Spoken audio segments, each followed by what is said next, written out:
I'm Lauren Taylor. The top stories on Al Jazeera. The United States has stepped up its drone strikes in Pakistan aimed at al-Qaeda units planning attacks in Europe. Western intelligence officials say they've been tracking a plot organised by the group for commando-style raids in Britain, France and Germany. Security officials say the plot was still in its early stages when it was intercepted 2 weeks ago. European countries remain on high alert. As many as 100,000 people have taken to the streets of the Belgian capital, Brussels, protesting against austerity measures by European governments.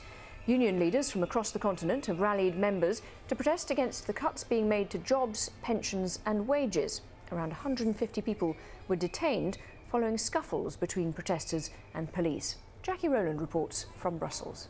Despite the number of people taking part in protests across Europe, it's doubtful whether their leaders are listening.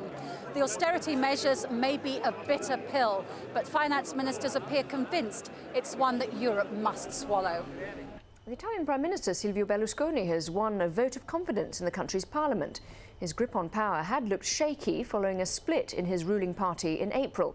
But in the end, many of the members of the breakaway faction voted for Berlusconi. The deputy head of that grouping, Benedetto della Vedova, explained to Al Jazeera why.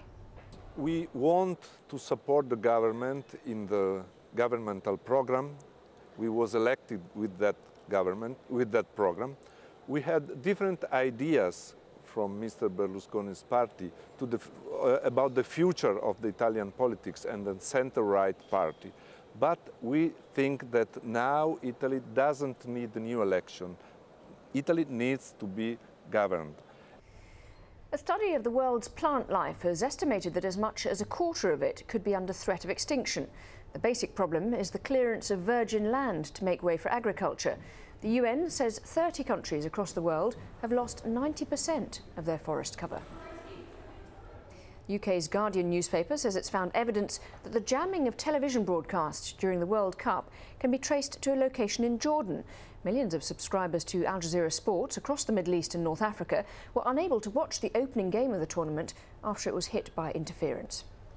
Don't forget you can watch Al Jazeera online. Head to our website, aljazeera.net/English, and click on the Watch Now icon.